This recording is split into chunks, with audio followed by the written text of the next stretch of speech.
السلام علیکم ویورز، امید ہے آپ سب باخیر و عافیت ہوں گے۔ اللہ پاک آپ سب کو مجھ سمیت اپنی حفظ و امان میں رکھے۔ سامعین محترم، آج کا ٹاپک ہے سیاسی منظرنامہ بمطابق حالات حاضرہ۔ 4 ٹاپکس ہیں اور انہی کے اوپر بات کریں گے۔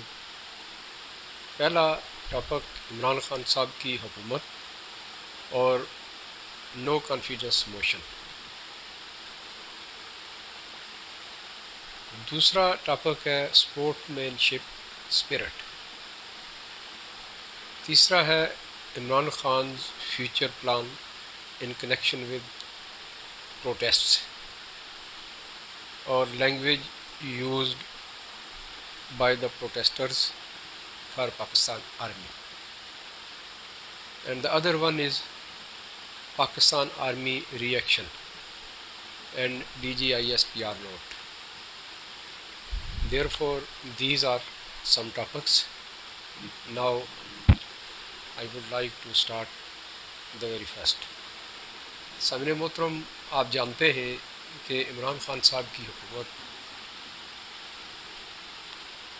نو کانفیڈنس موشن کے پاس ہونے پر کامیابی کے اوپر اس وجہ سے ختم کر دی گئی۔ اب نو کانفیڈنس موشن انگریزی میں تو آپ نے سن لیا، اور اردو میں بھی آپ اس کا مطلب بہت اچھی طرح جانتے ہیں کہ تحریک عدم اعتماد، اور عدم اعتماد کا مطلب بھی آپ بہت اچھی طرح جانتے ہیں کہ ناقابل اعتبار، ناقابل بھروسہ۔ تو جمہوری ادوار میں یا جمہوریت میں خوبصورتی یہی ہے کہ آپ 5 سال کا، 4 سال کا، 3 سال کا ایک پیریڈ مقرر کرتے ہیں، ایک حکومت کو پرفارم کرنے کے لیے، اس کو چلانے کے لیے اسے دیتے ہیں۔ وہ اپنے منشور کے تحت الیکشن لڑتی ہے، کامیاب ہوتی ہے، منشور کے تحت وہ کام کرتی ہے، لوگوں کو وہ منشور پسند آتا ہے تو لوگ اسے ووٹ کرتے ہیں اور اس مینڈیٹ کے اوپر وہ آگے چلتے ہیں۔ اگر آپ جنون ڈیموکریسی کی بات کریں، لیکن بدقسمتی سے پاکستان میں ڈیموکریسی کا مطلب الٹا لیا جاتا ہے۔ یہاں صرف اور صرف ڈیموکریسی کا مطلب آزادی رائے کی، یعنی آپ کہہ سکتے ہیں کہ آزادی رائے، اس سے زیادہ کچھ بھی نہیں ہے۔ اس آزادی رائے کو اگر ہم لے لیں in true letter and spirit, تو اس کا مطلب تو بہت واضح اور بڑا مؤثر قسم کا ہے اور بڑا معنی خیز بھی ہے اور ملکی مفاد کے لیے بہت بہتر ہے۔ لیکن بدقسمتی سے ہم اس آزادی رائے کو جب استعمال کرتے ہیں تو اس قدر گر جاتے ہیں کہ ہم اصل مقصد سے ہٹ کر لوگوں کی گردن تک آ جاتے ہیں۔ یہ اس کا منفی پہلو ہے۔ تو بات کرتے ہیں نو کانفیڈنس موشن کی، تو عمران خان صاحب کی حکومت کا اختتام نو کانفیڈنس موشن کے اوپر ہوا، یعنی وہ ناقابل اعتماد ہوئے۔ کس نے ان کے اوپر بھروسہ نہیں کیا؟ وہ عمران خان صاحب کی اپنی پارٹی کے لوگ تھے، یعنی وہ منشور جو عمران خان صاحب لے کر آئے تھے، تو اس منشور کے اوپر جب وہ چلے نہیں ہیں تو ان کی پارٹی نے ان سے انحراف کیا اور وہ ان سے علیحدہ ہو گئے۔ اس کے علاوہ وہ پارٹیز جو ان کے ساتھ اتحاد کر کے آئی تھیں کہ ہم آپ کے اس منشور سے مطابقت رکھتے ہیں، ایگری کرتے ہیں، لہٰذا ہم آپ کے ساتھ حکومت بناتے ہیں، اور جب دیکھا کہ عمران خان صاحب اس سے منحرف ہو گئے تو ان لوگوں نے بھی ان سے انحراف کیا اور وہ بھی ایک سائیڈ لائن اختیار کر گئے۔ یہ جمہوری حق ہے، یہ آئین میں دیا گیا حق ہے۔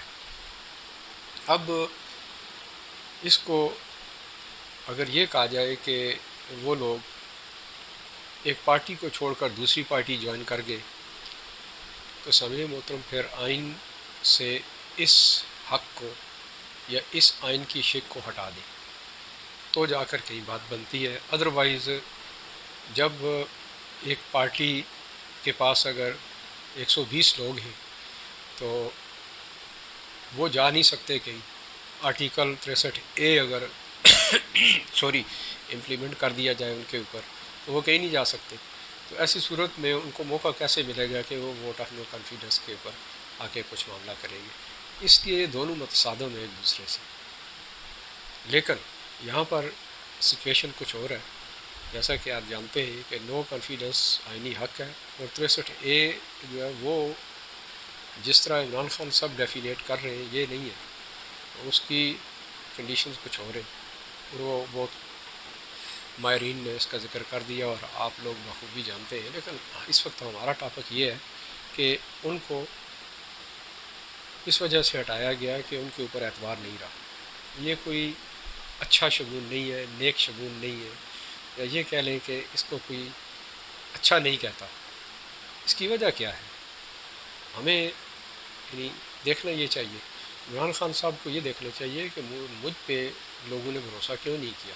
تو وجہ یہ ہے کہ ان کی گورنمنٹ میں یعنی جو ان کا ٹائپ آف گورننگ تھی, یا یہ کہہ لیں کہ جی جو طرز حکومت تھی ان کی وہ اس پوزیشن میں نہیں تھی, اس کے اندر کچھ خامیاں تھیں, وہ بہتر طریقے سے نہیں چل رہی تھی, لہٰذا ان لوگوں نے انحراف کیا. تو یہ ایک اچھی بات ہے, یہ کوئی برائی والی بات نہیں ہے, اور عمران خان صاحب کو بخوشی اس کو ایکسیپٹ کرنا چاہیے, اس لیے کہ اسپورٹ مین شپ اسپرٹ اسی کا نام ہے. یہ نہیں ہوتا کہ بقول عمران خان صاحب میں نے کبھی ہار مانی ہی نہیں ہے, تو یہ اسپورٹ مین شپ اسپرٹ نہیں ہے. اس کا وہ غلط مطلب لے رہے ہیں. اگرچہ وہ ایک ورلڈ کپ جیت چکے ہیں کرکٹ کی دنیا میں, اسپورٹ مین ہے وہ, لیکن افسوس کی بات یہ ہے کہ ان کو اس کی الف بے بھی اس کے اوپر یہ پورا نہیں اتر رہے. اسپورٹس مین شپ اسپرٹ کا مطلب ہی یہی ہے کہ اگر آپ ہار گئے تو خندہ پیشانی سے اس ہار کو تسلیم کریں. یہ ہے اصل اسپورٹس مین شپ اسپرٹ. یہ نہیں کہ آپ جیتتے ہیں ہار گئے تو اس کو ہار کو مانے ہی نہیں. تو اصل میں عمران خان صاحب کے ساتھ اس وقت معاملہ یہ بنا ہوا ہے, اور جو لوگ اس لائن پہ چلتے ہیں وہ پھر فرسٹریشن کا شکار ہو جاتے ہیں, ٹینشن کا شکار ہوتے ہیں, کیونکہ انہیں ہار ہضم نہیں ہوتی, تو پھر وہ منفی حربے استعمال کرتے ہیں, جو اس وقت عمران خان صاحب بالکل اسی لائن کے اوپر چل رہے ہیں. لہٰذا ان کو چاہیے کہ وہ ایک پروفیشنل کرکٹر ہے, تو انہیں کم از کم اسپورٹس مین شپ اسپرٹ کا مظاہرہ کرنا چاہیے. اگلی بات یہ کہ عمران خان صاحب کا فیوچر کیا ہے, اس وقت وہ کیا چاہ رہے ہیں. آپ دیکھیے کہ یوں ہی وہ سب کو دوش ہوتے ہیں, فارغ کر دیے جاتے ہیں, تو فوراً بعد انہوں نے کال دے دی کہ تمام لوگ پروٹیسٹ کریں. پروٹیسٹ کس بات پر کریں؟ نااہل آپ, کمی آپ کی حکومت میں, لوگ آپ کے اپنی جماعت کے جن کو آپ خوش نہیں رکھ سکے, جن کو آپ مطمئن نہیں کر سکے, وہ انحراف کر کے چلے گئے. دوسروں کو موقع ملا اور آئین کے مطابق ان لوگوں نے انہیں اپنے ساتھ ملایا اور نو کانفیڈنس موشن اپلائی کیا, لہٰذا آپ ثابت نہیں کر سکے برتری اور آپ کو فارغ کر دیا گیا. ایتھکس یہ کہتے ہیں کہ آپ کو خندہ پیشانی کے ساتھ اس ہار کو تسلیم کرنا چاہیے. یہ نہیں ہے کہ آپ اس وقت جو رونا رو رہے ہیں یہ کچھ مناسب نہیں ہے, اور اس سے آپ جو پیغام دے رہے ہیں سب سے بڑھ کر جو بات ہے, آپ کا پیغام اس وقت جو جا رہا ہے وہ یہ جا رہا ہے کہ آپ پاک فوج میں دراڑ ڈالنے کی کوشش کر رہے ہیں. آپ کے لوگوں نے لاہور میں جو جلسہ کیا, وہاں انہوں نے جو پروٹیسٹ کیا, ان لوگوں نے پاک فوج کے خلاف باتیں کی. آئے دن آپ لوگوں کے ٹی وی پر, مختلف چینلز پر, سوشل میڈیا پر اس طرح کے آپ کے لوگ متحرک ہیں. یہ اس کا فوج کے ساتھ کیا لینا دینا ہے؟ یہ خالص تر جمہوری عمل تھا. آپ نے دیکھا کہ سیاسی ایک پارٹی نے معاملات پیدا کیے, یعنی آپ کی پارٹی نے, دوسری پارٹی نے اس سے فائدہ حاصل کیا. آپ کی کمزوری تھی، آپ نے غلط کام کیے، آپ طریقے سے حکومت نہیں چلا سکے، دوسری پارٹی نے فائدہ اٹھایا، تو اس میں پاک فوج کا کیا تعلق؟ لیکن افسوس کی بات یہ ہے کہ جب آپ یہ دیکھتے ہیں کہ آپ کا اپنا فائدہ ہے تو آپ کہتے ہو جی ہم ایک پیج پر ہیں۔ آپ نے پاک فوج کو جس انداز سے متنازع بنایا آج تک کسی حکومت نے نہیں بنایا، حالانکہ پاک فوج اپنا آئینی جو کام ہے وہ کر رہی تھی، آئین کے مطابق کام کر رہی تھی کہ انہیں ہر موجودہ حکومت جو ہوتی ہے اس وقت کی اس کے ساتھ چلنا ہوتا ہے۔ یہ آئین پاکستان بھی کہتا ہے اور پاک فوج کا حلف بھی یہ کہتا ہے کہ وہ آئین کے ساتھ وفادار رہیں گے، وہ کسی شخص کے ساتھ وفاداری نہیں کر سکتے، اور انہوں نے اپنا کام کیا، آپ کے ساتھ اچھے چلے۔ آپ نے خود جب اس طرح کی حرکتیں کی اور آپ کی اپنی کمزوری تھی، ان ایفیشنسی تھی، اور اپوزیشن نے اس کا فائدہ اٹھایا، اب اس کا دوش آپ پاک فوج کے اوپر رکھیں یا کسی اور کے اوپر رکھیں تو یہ سراسر زیادتی ہے اور یہ کوئی قرین قیاس بات نہیں ہے۔ لہٰذا آپ کو اپنے لوگوں کو یہ کہنا چاہیے، کیونکہ آپ ایک لیڈر ہیں اپنی جماعت کے، آپ کو کہنا چاہیے، اپنے لوگوں کو انسٹرکٹ کرنا چاہیے کہ پاک فوج کے خلاف کوئی بھی بات نہیں سنی جائے گی۔ آپ جمہوری دور میں رہیں، جمہوری دور میں رہ کر جمہوری تقاضوں کے مطابق اپوزیشن کے اوپر آپ اخلاقی دائرے کے اندر رہ کر بات کریں تو بھی پروٹیسٹ ریکارڈ ہو جاتا ہے، ضروری نہیں ہوتا کہ کسی کو گالی گلوچ کریں۔ آپ دیکھیں کہ آج ایک واقعہ پیش آیا، وہ یہ ہوا کہ ایک ہوٹل میں ایک آپ کے بقول منحرف ساتھی، آپ کے جو نور عالم ہے، وہ کہیں کسی تقریب میں تھے، تو ایک آپ کے کارکن نے جسے آپ یوچی کہتے ہیں، اس نے حملہ کر دیا، غلط قسم کی باتیں کی، گالم گلوچ ہوئی وہاں پر، اور پھر اس کی درگٹ جو بنائی گئی۔ آپ خود سوچئے، پھر اس کو ٹی وی کے اوپر آپ پہ ایک جو رہنما آئے ہوئے تھے، میں ان کا نام بھول گیا ہوں، چیمہ نام سے کوئی صاحب ہیں، تو وہ دیکھیں کہ ان سے جب سوال کیا گیا تو وہ کہتے ہیں کہ جی بالکل جی یہ ہونا چاہیے، یہ معاشرے میں جا کر ان کی 3 نسلوں تک جو ہے نا اس کو جانا چاہیے۔ تو اینکر نے کہا کہ اگر کوئی کسی کی ڈیتھ ہو گئی تو وہ صاحب کہتے ہیں تو کیا ہو گیا، ڈیتھ ہو گئی، یعنی اس قدر غیر ذمہ دارانہ قسم کی گفتگو، اور یہ نفرت آپ سمجھ رہے ہیں کہ اس کے بیج آپ بو رہے ہیں، اور جب اس کی فصل تیار ہوگی تو وہ بڑی بھیانک ہوگی۔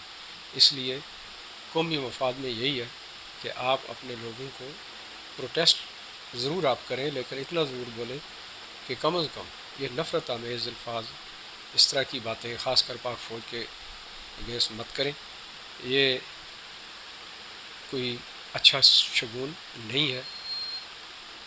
وہ اپنا کام کر رہے ہیں، آج اگر حکومت چینج ہوئی ہے تو وہ اس حکومت کے ساتھ کھڑے ہیں، یہ ان کی ذمہ داری ہے، ملک کی سلامتی کا خیال رکھیں۔ جب سیاستدان ہی ملک کی سیاست کا خیال نہیں رکھیں گے، وہ رازوں کو خود افشا کریں گے، تو لازمی بات ہے کہ پاک فوج نے حلف اٹھایا ہوا ہے، وہ تو کسی کو یہ کرنے نہیں دیں گے۔ اس لیے یہ چیزیں بڑی اہمیت کی عمل ہے، ہمیں دیکھنا چاہیے۔ اور آپ نے دیکھا کہ اس کے ری ایکشن میں پاک فوج نے جب یہاں تک نوبت آ گئی اور آپ نے ایک کال دے دی کہ جی آپ لوگ تشریف لے جائیں، جی کل کے پی کے میں آپ کو جلسہ کرنے جا رہے ہیں، اور ادھر بھی آپ نے یہ پیغام دیا کہ جی ادھر میں باتیں کروں گا آپ لوگوں کے ساتھ، لازمی بات ہے آپ کی یہی باتیں ہوں گی۔ اس لیے آپ سے یہ ریکویسٹ ہے کہ آپ اس ملک کے وسیع تر مفاد کی خاطر اتنا ضرور کریں کہ پاک فوج کو کم از کم بخش دیں، اس لیے کہ پاک فوج نے ہمیشہ آئین کا ساتھ دیا اور آئین کے اندر رہ کر، قانون کے اندر رہ کر ڈسپلن کے تحت انہوں نے سارے کام کیے، اس لیے پاک فوج کا کوئی اس میں قصور نہیں ہے۔ آپ ماشاءاللہ سب چیزیں سمجھتے ہیں، لیکن یہ غلط بات ہے کہ آپ جب لوگوں کو اکسائیں گے اور وہ اس طرح کی جب باتیں کریں گے، اس کا پیغام آپ اچھی طرح جانتے ہیں کہ آؤٹ آف دا کنٹری کیا چاہے گا. یقیناً ایک بیڈ امپریشن، ایک انتہائی برا امیج پاکستان آرمی کا سامنے آئے گا. اگر آپ یہی چاہتے ہیں تو پھر آپ جیسا بیوقوف انسان کہہ لیں یا خود غرض انسان کہہ لیں کوئی نہیں ہے. آپ کو چاہیے کہ آپ اپنے لوگوں کو کوشش کریں کہ ان چیزوں سے باز رہیں، وگرنہ یہ چیزیں ملک کو شدید نقصان پہنچائیں گی. باقی سیاست کے اوپر آپ تنقید کریں، یہ آپ کا جمہوری حق ہے. نئی حکومت کے اوپر کریں، یہ آپ کا جمہوری حق ہے. تو سامعین محترم، آج کا ویلوگ صرف اتنا ہی، کیونکہ ہم دیکھ رہے ہیں کہ عمران خان صاحب اس کے بعد جو کچھ کرنے جا رہے ہیں، جو ان کے ارادے ہیں، جس قدر انہوں نے اس کو دل پہ لیا ہوا ہے اس سارے پروسیس کو، وہ لگتا یہی ہے کہ وہ کچھ ضرور سے زیادہ ہی بات کریں گے، جس کی انڈیکیشن میں نے آپ کو دی. اس لیے ہم سب کا فرض ہے اپنے پہ ہی اس کی مذمت کرتے رہیں، اور اگر وہ اچھی اپوزیشن کرتے ہیں تو ویل اینڈ گڈ، لیکن انہوں نے کہیں بھی اسپورٹس مین شپ کا مظاہرہ نہیں کیا. آپ دیکھیں کہ اسمبلی سے وہ بائیک آؤٹ کر گئے جس دن پرائم منسٹر کی ووٹنگ تھی. پھر آپ دیکھیں کہ استعفے دے دیے، یہ استعفے دیے نہیں ہیں، اعلان کر دیا. یعنی ہر طرح کے منفی حربے استعمال کر رہے ہیں. پھر اس کے بعد صدر پاکستان تشریف نہیں لائے، انہوں نے حلف نہیں لیا، اور اس طرح کی بہت ساری چیزیں. تو لازمی بات ہے یہ صرف اور صرف اس کے ذمہ دار عمران خان صاحب ہیں، کیونکہ وہ پارٹی لیڈر ہیں. تو یہ سارا کچھ معاملات اگر خرابی کی طرف گئے تو اس کے ذمہ داری عمران خان صاحب کے اوپر ہوگی. اس لیے انہیں چاہیے کہ وہ ایک سیاسی رہنما کی طرح بیہیو کریں تاکہ ملک کے لیے بہتری رہے. اسی کے ساتھ ہی اجازت دیجیے. اللہ حافظ.